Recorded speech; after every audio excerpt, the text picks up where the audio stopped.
This is John Adam with DS Dive, and I'm here with you both at the farm. Today is September 13th, 2024.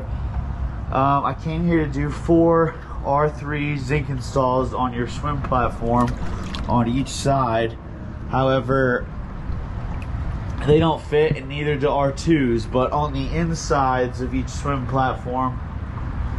So on 2 of instead of 4, I was able to invert one side of the zinc to get it to fit, so that way you have something there protecting your platform until we can get the right zincs put on. I'm going to show you what that looks like.